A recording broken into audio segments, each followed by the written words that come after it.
마가복음 1장 9절부터 11절의 말씀입니다.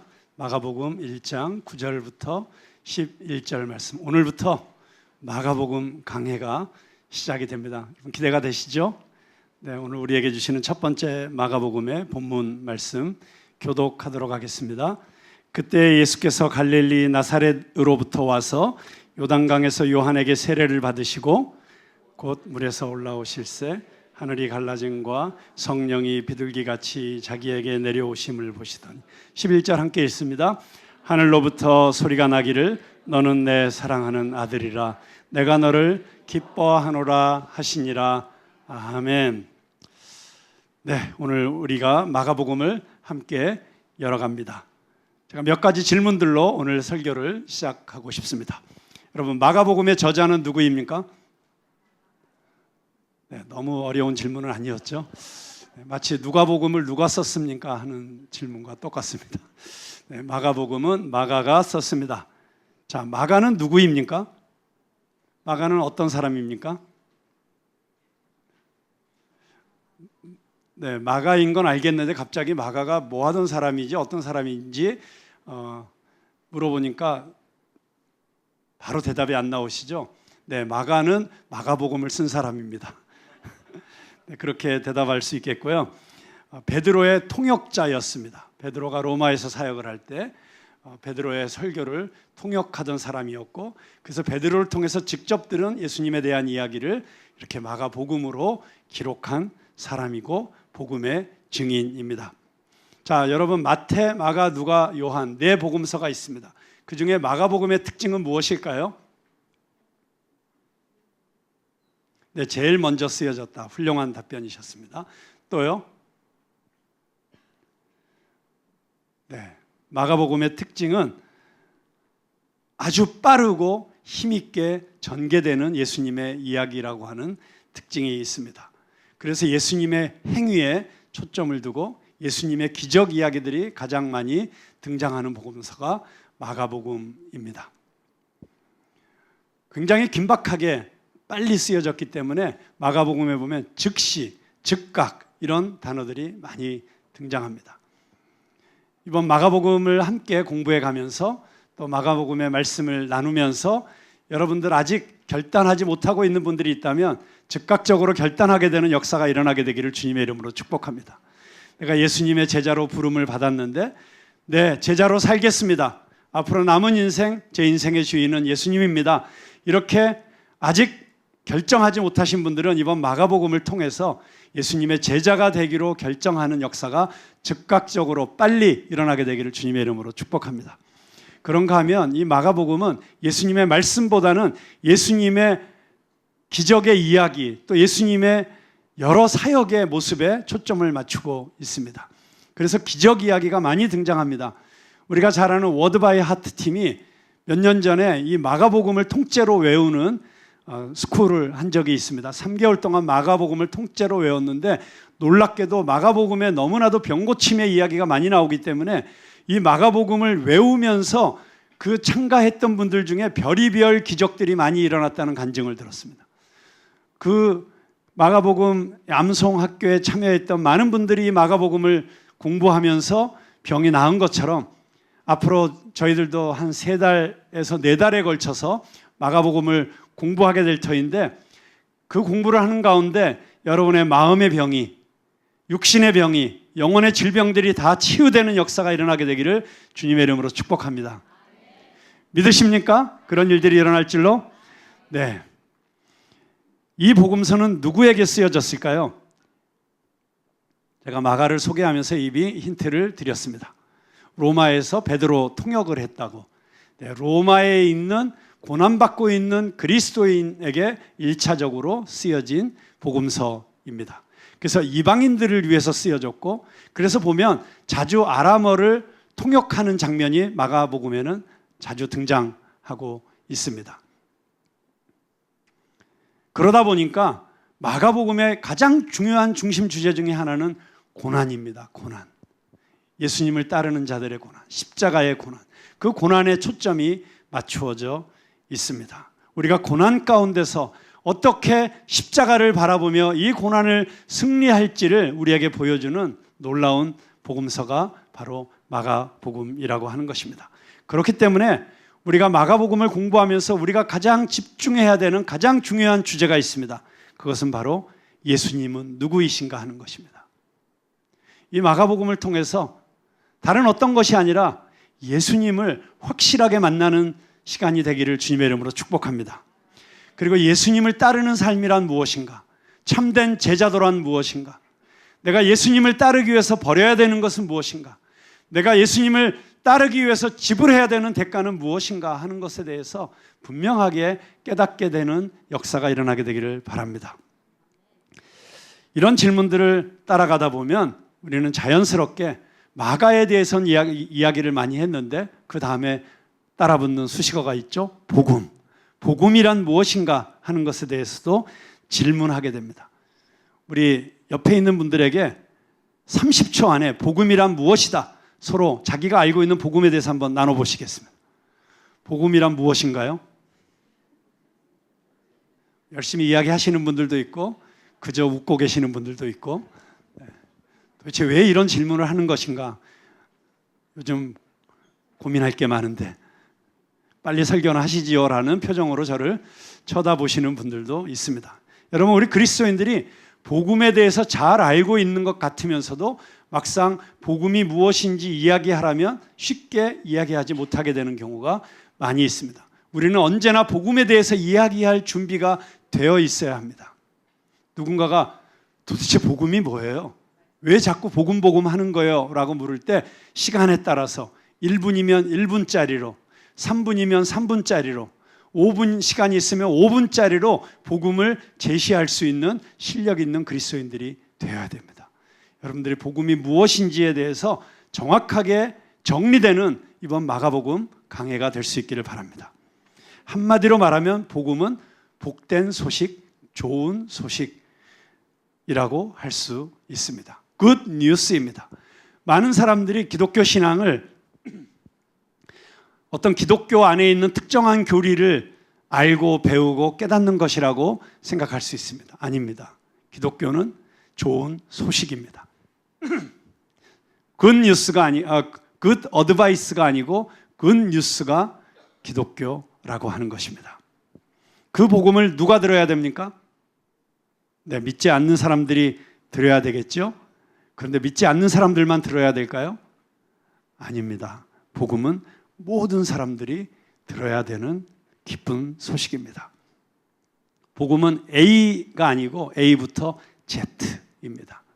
기독교 신앙의 모든 것이라고 할 수 있습니다. 교회를 오래 다닌 사람도 복음을 다시 들어야 합니다. 그래서 로마에 있는 기독교인들에게, 그리스도인들에게 사도 바울은 내가 이 복음을 너희에게 다시 전한다고 계속해서 강조하고 있는 것입니다. 우리가 신앙생활을 하다가 슬럼프에 빠질 때가 있습니다. 그때 우리가 다시 들어야 되는 말씀은 바로 복음인 것입니다. 우리가 때로 혼란에 빠질 때가 있습니다. 내가 지금 잘 믿고 있는 것인지 의심이 들 때가 있습니다. 그럴 때 우리는 다시 복음 앞에 서야 됩니다. 그래서 우리 그리스도인들의 삶의 영원한 모토는 다시 복음 앞에가 되어야 될 것입니다. 끊임없이 우리는 다시 복음 앞에 서서 자신을 비추어 보고 복음으로 자신의 삶을 재해석하고 복음의 빛 가운데서 지금 내가 걸어가고 있는 이 삶의 현실을 해석하고 그래서 다시 내가 누구인지를 깨닫고 하나님 앞에서 내가 가야 될 방향을 복음적으로 정하는 사람들이 바로 그리스도의 제자들이라고 하는 것입니다. 자, 이 질문들을 던지면서 오늘 가장 중요한 질문을 여러분들에게 던지고 싶습니다. 그렇다면 복음 안에서 나는 누구인가 하는 것입니다. 아까 말씀드린 것처럼 그리스도를 믿는다고 하는 것은 단지 예수님이 말씀하신 몇 가지 중요한 말씀을 외우거나 그것을 기본으로 해서 만든 기독교 교리, 삼위일체 교리라든지 뭐 여러 가지 교리를 외우는 것이 아닙니다. 기독교 신앙이란 복음으로, 복음의 눈으로 내 존재를 새롭게 보고 하나님이 나에게 말씀하시는 내 정체성을 따라서 살아가는 존재가 된다고 하는 것입니다. 자, 오늘 우리가 함께 읽은 9절부터 11절 말씀 속에서 우리는 우리가 던진 복음 안에서 나는 누구인가 하는 것에 대한 아주 분명하고도 정확한 답을 얻을 수가 있습니다. 사실 이 9절부터 11절에는 저와 여러분의 정체성에 대해서 이야기하지 않고 예수님의 정체성에 대해서 이야기하고 있습니다. 그런데 이 예수님의 정체성이 곧 나의 정체성이 되는 이야기가 복음의 이야기라고 하는 것입니다. 자, 정체성이라고 하는 이야기를 함께 나누어 보도록 하겠습니다. 영어로는 아이덴티티라고도 하죠. 정체성, 자아 정체성. 무슨 뜻이죠? 내가 스스로 생각하는 나의 모습입니다. 내가 누구인지에 대한 나 스스로의 자아의식이 아이덴티티 또는 자아 정체성이라고 말할 수 있습니다. 이 주제와 관련해서 저에게 아주 가장 큰 영감을 준 만화가 있습니다. 제가 즐겨 인용하는 광수생각이라는 만화입니다. 그 광수생각에 보면 아기 낙타와 엄마 낙타가 대화하는 장면이 나와요. 아기 낙타가 엄마에게 묻습니다. 엄마, 우리는 왜 이렇게 속눈썹이 길어요? 엄마가 대답해 주죠. 그건 우리가 사막을 지나서 여행을 할 때 모래바람이 눈에 들어가지 않도록 눈썹이 긴 거야. 아, 그렇군요. 그러더니 또 질문을 합니다. 엄마, 그런데 우리는 왜 이렇게 등에다가 큰 혹을 지고 다녀요? 아, 그건 우리가 사막을 가로질러서 먼 나라로 여행할 때 우리가 며칠 동안 먹지 않고 마시지 않아도 지치고 쓰러지지 않도록 영양분과 물을 등에다가 보관하고 다니는 거야. 그랬더니 새끼 낙타가 또 알았다는 듯이 고개를 끄덕끄덕 하면서 아, 그렇군요, 엄마. 이제 알겠어요. 근데 또 질문이 있어요. 엄마, 근데 우리는 발굽이 왜 이렇게 다른 짐승들처럼 갈라져 있지 않고 통발굽이죠? 그건 우리가 사막을 가로질러서 걸어갈 때 발이 모래에 빠지지 않도록 통발굽으로 되어 있는 거야. 그제서야 모든 궁금증이 풀렸다는 듯이 이 새끼 낙타가 고개를 끄덕끄덕 하더니 이런 질문을 던집니다. 그런데 엄마, 우리는 지금 사막에 있지 않고 왜 여기 있는 거죠? 뒤에 보니까 XX 동물원 이렇게 되어 있었어요. 근데 광수생각이라는 만화의 가장 중요한 포인트는 만화가 끝난 다음에 밑에 있는 한 줄이에요. 거기에 이렇게 써 있었습니다. 당신은 지금 어디에 계십니까? 있어야 될 그곳에 있으십니까? 결국 그게 아이덴티티인 거죠. 내가 사막에서 먼 길을 여행해야 되는 그런 존재로 지어졌다는 것을 깨닫는 순간 이 새끼 낙타는 그럼 내가 지금 사막에 있어야 되는데 왜 나는 여기에 있는 거지? 라고 자기 존재에 대한 질문을 하게 되는 것이죠. 내가 누구인지를 안다는 것은 이렇게 중요한 것입니다. 왜냐하면 내가 누구인지를 알 때 내가 해야 될 일과 하지 말아야 될 일, 내가 있어야 될 곳과 가지 말아야 될 장소, 내가 만나야 될 사람들과 내가 만나지 말아야 될 사람들을 정확하게 구분할 수 있고 내가 노라고 해야 되는 일과 내가 목숨을 걸고라도 붙잡아야 될 것이 무엇인지를 알게 되는 것이 이 아이덴티티 때문에 생기는 것이죠. 제가 오랫동안 유학생 사역을 하지 않았습니까? 사실 어릴 때 유학을 보낸다는 것이 상당한 모험이죠. 그 아이에게도 부모에게도. 왜냐하면 이제 이 아이가 중학생이든 고등학생이든 대학생이든 부모를 떠나서 먼 나라로 여행을 간다고 하는 것은 어떻게 보면 이제 그 아이에게 엄청난 자유가 주어진다는 것이죠. 그전에는 부모의 간섭, 보호 아래 있었다면 이제 자기의 삶을 자기가 책임져야 되고 그리고 모든 것을 자기가 결정해야 되는 그런 상황 속에 던져진다고 하는 것입니다. 때로는 그런 삶의 무게가 너무 크고 무거워서 그걸 견뎌내지 못한 아이들이 결국 탈선을 하고 보면은 학교 갈 시간에 혼자 방에 처박혀 있다든지 아니면 노래방 같은 데 친구들이랑 놀러 가든지 밤마다 술을 마시고 난잡한 생활을 하고 이런 차라리 유학을 오지 말았으면 좋았을 걸 하고 생각하게 만드는 그런 삶으로 빠지는 아이들도 있어요. 그런가 하면은 반대로 한국에서는 정말 그저 그렇고 그랬는데 한국에서는 뭐 하나 잘하는 것도 없고 전혀 가능성이 없어 보였는데 유학을 와서 갑자기 펄펄 나는 애들이 있어요. 야, 이런 애들은 정말 유학 잘 왔다. 이렇게 생각하게 만드는 그런 아이들도 있죠. 제가 그런 친구들을 이렇게 상담하면서 제가 발견한 게 있어요.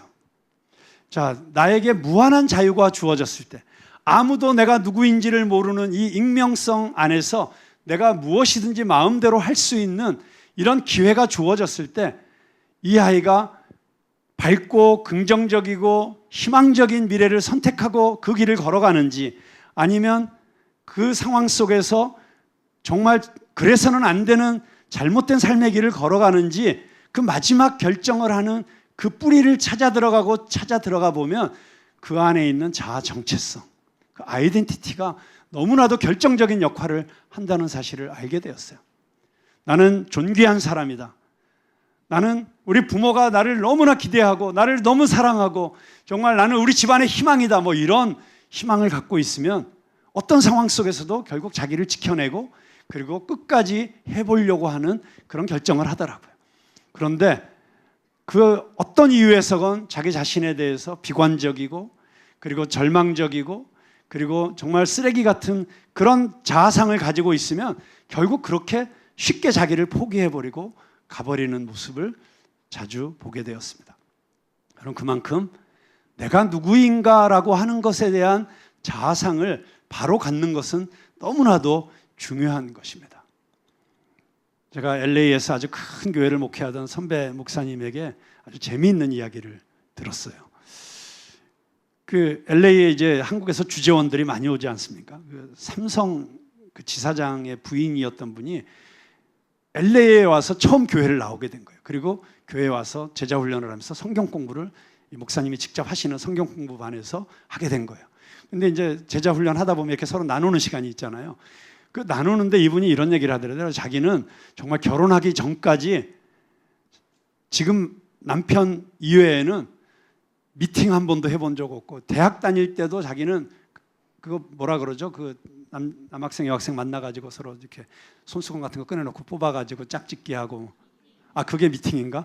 하여튼 그런 거 한 번도 가본 적이 없다는 거예요. 나이트클럽 같은 데도 가본 적 없고 술도 마시러 가본 적이 없고 정말 그렇게 살다가 결혼을 했다는 거예요. 그래서 아니 우리 자매님은 여기 LA 오기 전에는 교회도 안 다니셨던 분이라고 들었는데 어떻게 그렇게 조신한 삶을 살았느냐 물었더니 이분이 굉장히 쑥스러워하시면서 이런 얘기를 하더래요. 사실은 자기가 이제 고등학교 졸업하고 대학을 들어갔는데 뭐 모든 사람들이 좋아하는 모 여대에 들어갔대요. 그런데 그 고등학교 졸업하고 대학교 입학할 때까지 그 3개월이 인생의 골든타임이잖아요. 진짜 황금기. 아무 스트레스도 없이 진짜 마음껏 놀 수 있는. 그래도 노는 것도 하루 이틀이지 맨날 놀기도 지겨워갖고 어느 날 집에서 빈들거리고 있는데 어머니가 야, 너 그렇게 집에서 아무것도 안 하고 빈들거리는 차라리 나랑 어디 갈 데가 있다. 그리고 데리고 나섰는데 어디 가셨냐면 미아리를 가신 거예요. 점치러 가신 거죠. 그래가지고 어느 용하다는 점집에 딱 들어갔는데 자기가 자리에 앉자마자 그 점쟁이가 딱 자기를 보고 하는 소리가 오호 국모가 될 상이로고. 국모가 뭐예요? 국모가 네, 요즘 말로 말하면 영부인이 된다는 거죠. 이야, 그 얘기를 듣는데 갑자기 정신이 번쩍 들더래요. 내가 국모가 될 사람이라고. 그래서 자기가 미팅 한 번을 못 나가봤대요. 왜냐하면 어디 미팅 나가고 어디 나이트클럽 갔는데 어느 날 자기가 TV에 국모가 돼서 딱 비쳤는데 제가 나랑 만나던 애인데 뭐 쟤 나랑 나이트클럽에서 만난 이런 얘기가 여기저기서 나오면 안 되기 때문에 자기는 대학 다닐 때 정말 너무너무 자기 처신을 분명하게 하고 요만큼도 흠잡힐 일을 안 하려고 그렇게 살았다는 거예요. 그러면서 그 선배 목사님이 하시는 말씀이 야, 점쟁이 말을 듣고도 물론 삼성 지사장의 부인이 됐다는 것도 뭐 대단한 거지만 그래도 자기가 보기에 절대 그 남편이 청와대의 주인이 될 것 같지는 않아 보이시는 분이었지만 그래도 자기가 국모가 될 거라는 생각을 갖고 있는 그것만으로도 자기 삶을 추스리더라. 그렇다면 우리 그리스도인들은 어떤 정체성을 갖고 어떤 삶을 살아야 되겠는지 자기가 크게 도전받은 바가 크다. 뭐 이런 이야기를 하셨습니다.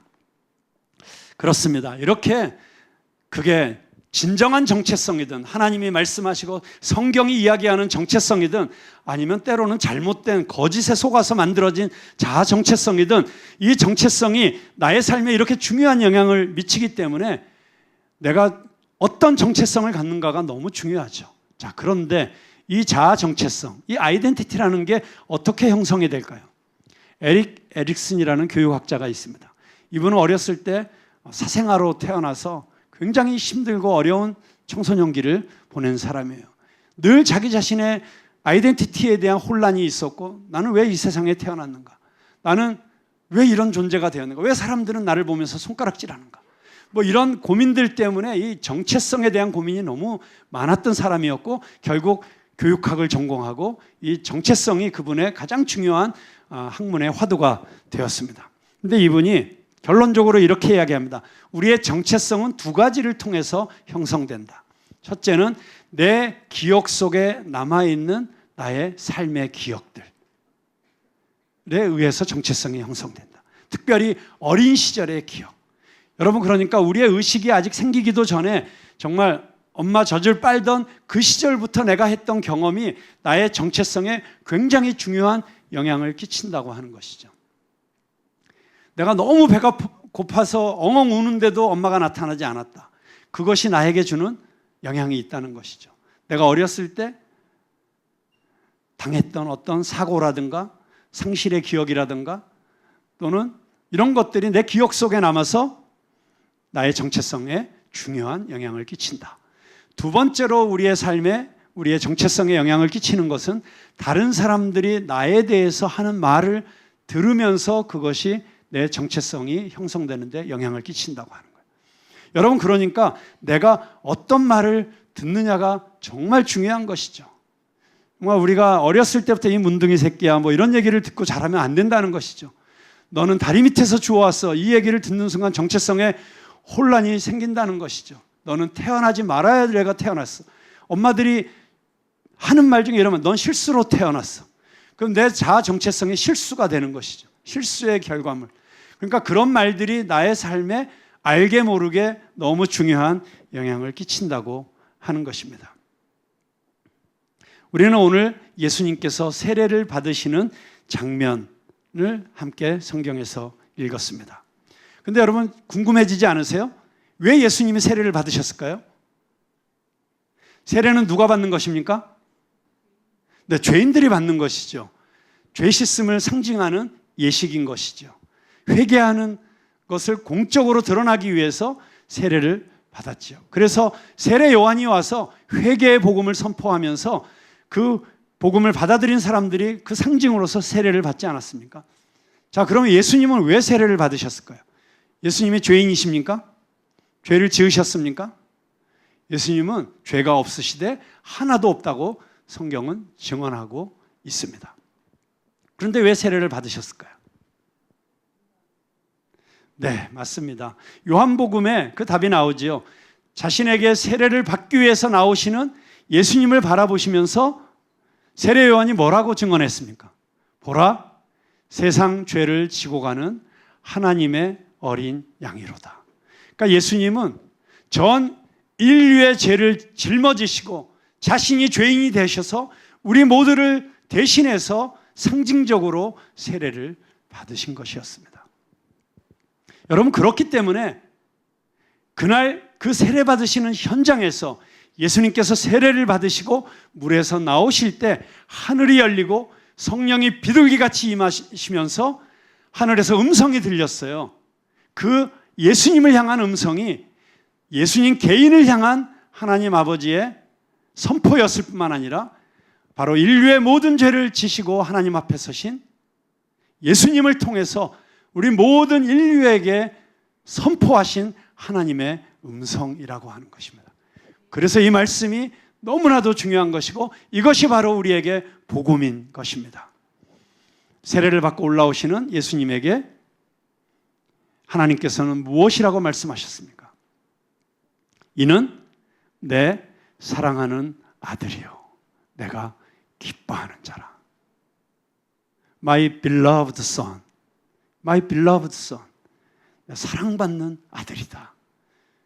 여러분, 예수님은 하나님의 사랑받는 아들이셨습니다. 예수님이 자주 기도하신 건 알고 계시죠? 예수님은 자주 기도하러 가셨잖아요. 새벽에도 기도하러 가시고 산상기도도 하시고 금식 기도도 하시고 우리가 하는 기도, 철야 기도도 하시고 다 하셨어요. 그런데 예수님이 무슨 기도를 하셨을까요? 예수님이 하나님과 독대하셔서 무슨 기도를 하셨는지는 성경에 많이 드러나 있진 않아요. 그런데 가끔 아주 가끔 하나님께서 예수님에게 하시는 말씀이 그 옆에 있는 사람들에게도 들린 경우가 몇 번 있어요. 근데 그때마다 내용이 똑같았어요. 이는 내 사랑하는 자다. 내가 기뻐하는 아들이다. 너희는 저의 말을 들어라. 이런 음성이 들렸던 것입니다. 예수님의 정체성은 하나님의 사랑받는 아들이셨습니다.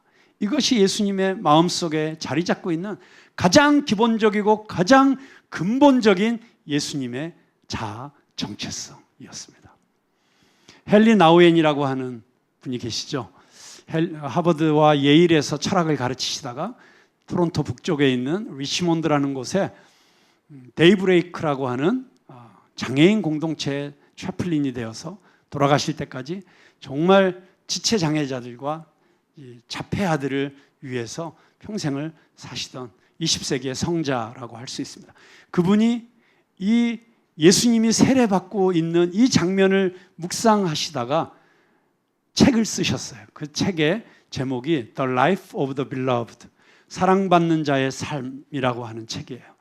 근데 그 책에서 헨리 나우엔은 이런 이야기를 합니다. 예수님의 삶은 인간적인 눈으로 볼 때 결코 흠모하거나 따라가고 싶은 삶은 아니었다. 한번 생각해 봅시다. 어릴 때 아버지가 누구인지 모르는 사생아처럼 태어났다. 호적상 아버지인 요셉이 진짜 아버지가 아니잖아요. 성령에 의해서 잉태됐지만 사람들은 저거 요셉 자식 아니야. 뭐 이런 태어나기 전부터도 이런 의심을 받으면서 태어났어요. 근데 태어나자마자 자기를 죽이려고 하는 그 헤롯 왕의 그 괴계로 인해서 어릴 때부터 애굽으로 망명을 떠나야만 했어요. 여러분 생각해 보세요. 요즘처럼 비행기 타고 가는 것도 고달픈데 그 당시에 걸어서 낙타 타고 애굽까지 도망가는 길이 얼마나 처량했겠어요. 그러다가 이제 헤롯이 죽고 나서 다시 돌아왔는데 돌아와서 산 곳은 이스라엘에서도 가장 가난하고 찢어지게 못 사는 산촌 나사렛이었어요. 그 시골 마을에서 얼마나 소문이 빨라요. 어릴 때부터.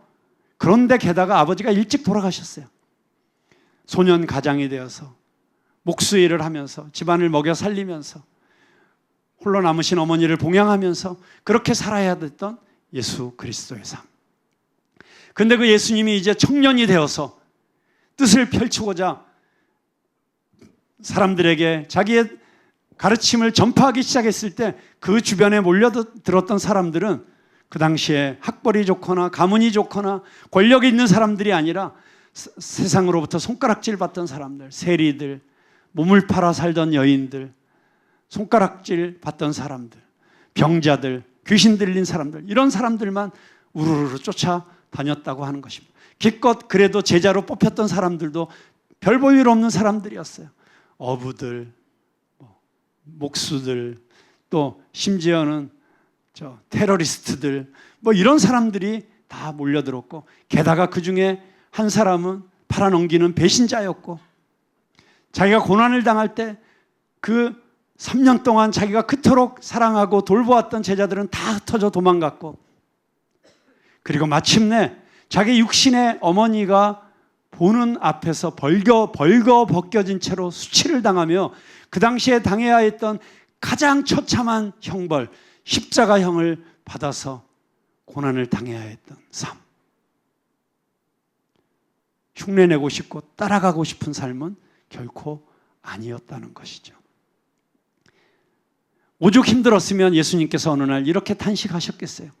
여우도 굴이 있고 공중에 나는 새도 깃들 곳이 있는데 인자는 머리 둘 곳도 없다. 너무 고달픈 삶이었죠. 힘겨운 삶이었습니다. 그런데 그런 힘겨운 삶을 살아가시면서도 예수님께서 그 길을 걸어가실 수 있었던, 그리고 마침내 십자가에서 자신의 삶을, 생명을 내어주기까지 순종할 수 있었던 그 삶의 여정, 그 길을 끝까지 갈 수 있었던 이유는 그가 하나님 아버지 앞에 무릎 꿇을 때마다, 아버지와 독대할 때마다 그의 귀에 들려졌던 너는 내 사랑하는 아들이다. 내가 너를 기뻐한다라고 하는 이 음성 때문이었다. 그렇기 때문에 오늘 우리가 들어야 될 음성은 바로 예수님을 통해서 우리에게 선포하신 하나님 아버지의 이 놀라운 선언인 줄로 믿습니다. 여러분, 세상에 이거보다 더 놀라운 복된 소식이 어디 있습니까? 너는 내 아들이다. 너는 내 사랑하는 딸이다. 내가 너를 기뻐한다. 여러분, 그런데 우리는 이 하나님의 진리의 말씀 위에 우리의 삶이 세워져 있지 않고 오히려 우리는 세상이 말하는 수많은 거짓에 우리의 귀가 열려서 그 세상이 말하는 가치관, 세상의 기준, 세상의 판단을 가지고 던져지는 말들이 내 삶의 기준이 되고 나의 자아 정체성이 되어 있기 때문에 우리의 삶이 하나님이 기뻐하시는 삶이 되지 못하고 있다고 하는 것입니다. 너는 그거밖에 안 돼. 최소한 네가 사람답게 인정받으려면 이 정도 수준의 학교는 나와야지. 네가 아파트 하나도 없는데 앞으로 네 삶이 변변하겠어? 이런 수많은 세상에 떠다니고 있는 이 세상의 모든 광고와 언론과 TV 드라마와 이런 모든 것들이 우리들에게 직접적으로 말하지 않아도 암시적으로, 묵시적으로 이야기하고 있는 그 기준에 자신을 비추어 보면서 나는 너무 못생겼어. 나는 키가 너무 작아. 나는 너무 나이가 많이 들었어. 나는 너무 건강하지 않아. 나는 할 줄 아는 게 없어. 이런 것들에 지배당하고 있는 한 우리는 하나님이 우리에게 주시고자 원하시는 이 놀라운 복음이 우리에게 가져다주는 이 풍성한 삶, 기쁨과 감사와 감격이 넘치는, 그리고 우리의 삶을 송두리째 불태워서 하나님이 가장 기뻐하시는, 하나님이 나에게 주신 꿈과 비전을 이루어 나의 데스티니를 이루어내는 삶을 살 수가 없게 된다고 하는 것입니다. 혹시라도 여러분이 어떤 이유에서든지 지금까지 살아오면서 내가 받았던 어떤 상처, 누군가가 나에게 던졌던 정말 비수가 되어서 나의 심장에 꽂힌 그런 잘못된 말, 저주, 비난, 욕설, 또는 내가 경험했던 실패, 이런 것들로 인해서 여러분 마음 가운데 나의 자아상이 잘못되어져 있고 이그러져 있고 왜곡되어 있다면 오늘 그 모든 것이 복음 안에서 바로 세워지는 역사가 일어나게 되길 주님의 이름으로 축복합니다. 이 아이덴티티, 자아상이 얼마나 중요한가 하는 것에 대해서 저에게 가장 강렬하게 깨우침을 준 것이 광수 생각이었다면 그거를 너무 생생하게 스토리로 풀어서 보여준 영화가 있어요. 그게 바로 라이온 킹이라는 영화입니다. 그 라이온 킹을 마침 저하고 제 아내가 1994년에 하와이에서 DTS를 받으면서 내가 누구인가, 내가 어떻게 살아왔는가 이런 걸 한참 고민하던 그 시절에 잠깐 쉬는 시간이 있어가지고 그 코나 조그만 극장에서 그 영화를 땡땡이 치고 보고 왔던 기억이 납니다. 그런데 그 라이온 킹 그 스토리 다 아시죠? 그 동물의 왕국의 왕이 있어요. 그런데 무파사. 근데 그 무파사가 어느 날 아들을 낳았습니다. 아들의 이름이 심바예요. 근데 심바를 쫙 들어올리면서 막 축복을 하고 동물의 왕국이 막 난리가 났죠. 그런데 문제는 이 심바에게 아주 못된 삼촌이 있었어요. 삼촌의 이름이 스카예요. 이 스카는 호시탐탐 무파사를 제거하고 자기가 동물의 왕국을 다스리려는 야심을 갖고 있는 아주 못된 악마 같은 존재였죠. 마귀 새끼였어요. 그런데 이 스카가 어린 심바를 자꾸 데리고 위험한 데로 끌고 가요. 자꾸 이 심바를 이용해 가지고 무파사를 함정에 빠뜨리려고. 그러다가 이 꾀가 통해 가지고 어느 날 이 심바가 돌진하는 물소대에 짓밟혀 죽게 되었을 때 그때 아버지 무파사가 등장해 가지고 심바를 살려내요. 그렇지만 자기는 이 물새또에게 짓밟혀 가지고 부상을 입어요. 그리고 겨우 피해 가지고 절벽 위로 기어 올라가고 있는데 그때 절벽 위에 있던 그 스카가 음흉한 웃음을 지으면서 씩 웃더니 그 절벽 위로 기어 오르는 무파사를 쳐가지고 떨어뜨려서 결국 목숨을 잃게 만들죠. 그리고는 심바에게 가서 이야기합니다. 너 때문에 네 아버지가 죽었어. 너는 이 땅에서 살 자격이 없어. 빨리 내 눈에 띄지 않게 도망가. 내 눈에 띄면 너는 죽을 거야. 그래서 이 어린 심바가 무서워가지고 막 도망을 가죠. 도망을 가서 멀리 있는 정글 속으로 들어갑니다. 거기서 누구를 만나죠? 침팬지하고 멧돼지를 만나죠. 침팬지하고 멧돼지가 보니까 이 어린 새끼 사자가 하나 왔는데 너무 귀여운 거예요. 꼭 우리 집 모카같이 생겼어요. 그래가지고 애를 데리고 놀기 시작합니다. 근데 이제 이 모카가 아니고 심바가 막 배가 고프다 그래. 그러니까 야, 이리 와, 맛있는 거 줄게 하더니 바위를 이렇게 들어 올리니까 거기에 우구르구르 하는 게 있어요. 그 벌레들 이걸 쑥 훑더니 자, 이거 먹어 하고 줍니다. 이거 못 먹는다고. 어떻게 사자가 벌레 새끼들을 먹냐고. 사자는 사슴 스테이크 이런 거 먹는 거라고. 아니야, 너 우리랑 같이 있으려면 이거 먹어야 돼. 그래서 심바가 할 수 없이 그거를 이렇게 씹어가지고 먹는데 처음에 막 정말 똥 씹은 표정으로 그리고 먹다가 근데 씹다가 보니까 이게 의외로 고소하고 맛있는 거예요.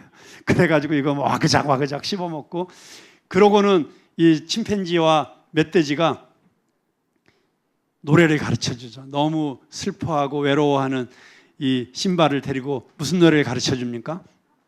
하쿠나 마타타. 무슨 노래죠? 네, 복잡한 세상은 다 잊어버리고 인생을 즐겨라. 뭐 이런 노래예요. 그러니까 거기서 정말 거짓 위로를 받으면서, 그러면서 자기가 먹어서는 안 되는 벌레들을 먹으면서도 이게 맛있는 거라고 생각하고 먹고 있는 그 모습이 마치 하나님의 품을 떠나서 이 세상 속에서, 세상이 주는 거짓 위로 속에서 춤추고 노래하면서 벌레들을 씹어먹고 있는 것처럼 먹어서는 안 될 것들을 먹는 그런 인간의 모습이지 않나 하는 생각이 들었어요. 그러다가 이렇게 띵까띵까 춤추면서 노래하다가 어느새 새끼 심바가 장성한 사자로 컸어요. 몸은 이렇게 커졌는데 마음은 여전히 어린아이죠. 그러다가 어느 날 갑자기 사자 한 마리랑 부딪히게 돼요. 보니까 한참 처음에 싸웠는데 보니까 자기 어릴 적 여자친구 라라예요. 너무 반가워가지고 막 그러니까 라라가 이게 심바인 줄 알아보고 막 사정을 하는 거예요. 너 우리 동물의 왕국이 어떻게 됐는지 알지? 스카가 되고 나서 우리 모든 사자들은 다 쫓겨나고, 그리고 모든 동물들을 하이에나들이 다 잡아먹고, 이 스카의 쪼무레기들이 하이에나들이에요. 그리고 정말 너무 비참하게 우리는 살고 있다. 네가 와서 동물의 왕국을 회복시켜야 된다. 뭐라고? 그런 일이 일어났다고? 야, 당장 돌아가자라고 하는 순간 심바의 마음속에 넌 갈 수 없어. 너 때문에 네 아버지가 죽었는데 너는 죄인이야. 너는 감히 다시 동물의 왕국으로 돌아갈 수 없어. 난 못 가. 아니야, 넌 돌아가야 돼. 난 갈 수 없어. 너한테 말할 수 없어. 그리고 그때부터 이 심바가 너무나도 절망 속에서 막 고민하고 있는 거야. 한밤중에 호숫가에 나갑니다. 하늘의 별과 구름이 막 떠 있는데 그곳에서 마음속에서는 당장 동물의 왕국에 돌아가서 자기 어머니를 구해내고 자기 동료들을 구해내고 동물의 왕국의 평화를 다시 가져오고 싶지만 자기는 그런 일을 할 수 없는 존재라는 사실 때문에 너무 괴로워하면서 하늘을 바라보는데 갑자기 별과 구름이 막 움직여요. 그러더니 어떤 형상이 되는 거예요. 아버지 무파사의 모습이에요. 그러더니 하늘에서 음성이 들려요. 심바. 이럴 때 딱 에코를 넣어주셔야 되는데. 심바, 너는 네가 생각하는 것보다 훨씬 더 위대한 삶을 살도록 이 땅에 태어난 존재이다. 가라. 가서 내가 마땅히 해야 될 일을 해라. 여러분, 어디서 많이 본 장면 아니에요? 그러니까 이게 이 성경 속에 있는 이 모티브를 가져와 가지고 이 만화 영화 속에 녹여 넣은 거예요. 그러니까 이 문화의 힘이라는 게 이렇게 엄청난 거예요. 영화 한 편이 수백 편의 설교보다 더 엄청난 메시지를 줄 수가 있어요. 그 이야기를 듣고 용기를 얻은 심바가 동물의 왕국으로 돌아가서 그 뒤의 이야기는 여러분 다 아시는 것처럼 결국 해피엔딩으로 끝이 나게 됩니다. 이 라이온 킹의 이야기를 보면서 저는 또다시 느낍니다. 오늘 우리가 들어야 될 음성은 세상의 목소리가 아니라 또는 내 안에 있는 왜곡되어진 세상의 교육과 세상의 잘못된 가치와 세상의 문화 때문에 오염되어진 내 안에 있는 소리가 아니라 하나님으로부터 나에게 선포되는 진리의 말씀을 들어야 되는 줄로 믿습니다. 그 진리의 말씀은 너는 내 아들이다. 너는 내가 사랑하는 자다. 내가 너를 축복한다. 너는 네가 지금 생각하는 것보다 훨씬 더 위대한 존재이다. 내가 너를 이 세상에 보낸 것은 너를 통해서 내가 영광을 받기 위함이다. 그런 하나님의 음성을 이 시간 들을 수 있게 되기를 주님의 이름으로 축복합니다. 제가 너무 좋아하는 이야기를 하나 전해드리고 오늘 말씀을 마치려고 합니다. 제가 그 설교학을 공부하면서 저의 우상이었어요. 프레드 크레독이라고 그 에모리 대학의 설교학 교수님이셨던 분이 계신데, 이분이 여름 휴가를 그 테네시주의 어떤 에팔레치아 산맥의 어떤 조그만 산골 마을로 휴가를 가신 거예요. 굉장히 한적한 산골 마을, 조용한 곳에 가서 가족들과 함께 좀 쉬고 오려고, 사람들 아무도 모르는 곳에 가서 가족들만의 시간을 보내려고 거기까지 가신 거예요. 어느 식당에 들어가서 가족들하고 밥을 먹고 있는데 옆 테이블에 앉아있던 할아버지가 말을 거시더래요. 이 가족들과 여행해서 가족들끼리 있고 싶어서 갔는데 옆에 있는 분이 말을 거니까 사실 처음에 별로 그렇게 마음이 썩 좋지는 않으셨대요. 어디서 오셨어요? 하고 말을 거시더래요. 그래서 조지아주의 애틀란타에서 왔습니다. 그랬더니 아, 그러세요? 멀리서 오셨네요. 거기서 뭘 하세요? 아니, 내가 뭘 하는 게 무슨 상관이야. 무슨 이런 생각이 들면서도, 네, 그래도 또 목사님이시고 설교학 교수님이시잖아요. 신학대학. 네, 저는 그 에모리 대학이라는 대학에서 그 설교학을, 신학을 가르치고 있는 교수입니다. 그랬더니 아, 신학대학교 교수님이세요? 그러면 무슨 과목을 가르치세요? 자꾸 물어보시는 거예요. 그래서 네, 사실은 설교학을 가르칩니다. 그랬더니 이분이 깜짝 놀라시면서 you are preacher. 당신 설교자시군요. 그러더니 아예 자기 의자를 들고 이 테이블로 오시더래요. 그러더니 당신이 설교자기 때문에 내 얘기를 꼭 들어야 된다고. 그러면서 자기 얘기를 시작하시는 거예요. 이 할아버지가 들려주신 이야기는 이런 이야기였어요. 이 할아버지가 어렸을 때 사생아로 태어나셨대요. 아버지가 누구인지, 그때만 해도 미국도 굉장히 보수적인 가치가 이 사회를 지배하고 있던 나라였기 때문에 혼전, 섹스 뭐 이런 거 절대 안 되고 이런 시절이 미국에도 있었어요. 그런데 사생아로 태어났다는 건 굉장히 그 집 동네에서 손가락질 받을 만한 이유였죠. 늘 어디를 가든지 사람들이 자기를 보면 손가락질하면서 쟤는 누구누구 아들이야. 쟤 누구네 집 아들이야. 뭐 이런 이야기를 흘려 들으면서 이 아이는 너무나도 수줍고 침울하고 내성적인 아이가 되어갈 수밖에 없었다고 하는 것입니다. 근데 중학생이 되었는데 자기는 교회 같은 데는 갈 생각도 못했대요. 왜냐하면 교회 가면 틀림없이 사람들이 자기를 보고 또 뭐라고 수군댈 테니까. 그런데 자기 동네가 아니라 좀 멀리 떨어져 있는 이웃 마을의 교회에 어떻게 가게 되었는데 왠지 그 교회가 너무 좋았다는 거예요. 그리고 그 교회는 자기가 누구인지 아는 사람이 아무도 없어서 너무 좋았다는 거예요. 그리고 무엇보다도 그 교회 목사님이 등치가 이만하고 그리고 이렇게 구레나룻이 있는 털보셨대요. 원래 이렇게 구레나룻이 이렇게 있으면 왠지 따뜻해 보이잖아요. 그분 얼굴이 왠지 그냥 자기 얼굴 한 번도 못 본 아버지 얼굴 같은 느낌이 들고 해가지고 그래가지고 그 교회를 계속 다니게 되었다고 하는 것입니다. 그렇지만 혹시라도 그 교회 사람들도 자기가 누구인지 알아보면 안 되기 때문에 언제나 축도가 시작되면 바로 자기는 빠져나왔대요. 그래서 아무하고도 얼굴을 마주치지 않고 그냥 빠져나왔다는 거예요. 근데 어느 날 어린 마음에도 너무 그 목사님의 설교가 마음에 와 닿고 너무 감동이 되어서 그만 축도가 시작되었는데 빠져나가는 걸 잊어버린 거예요.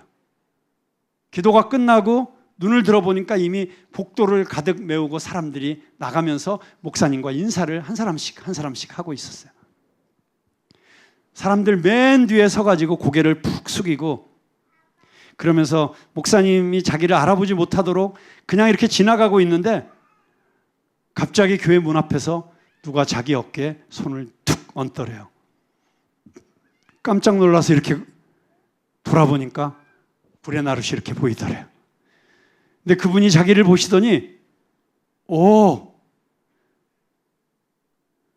너 You are son of 너 누구 아들이구나 라고 얘기를 시작하시는 거예요. 그 순간 철렁했대요. 아, 이 목사님도 내가 누군지 아시는구나. 너 누구누구 아들이구나 라고 그분이 막 말씀을 시작하시는 순간 이제 이 교회도 다 왔네 라고 하는 그 순간 목사님이 You are son of God. 너 하나님의 아들이구나. 너의 얼굴에서 너무 하나님을 닮은 모습을 본다. Go and get your inheritance.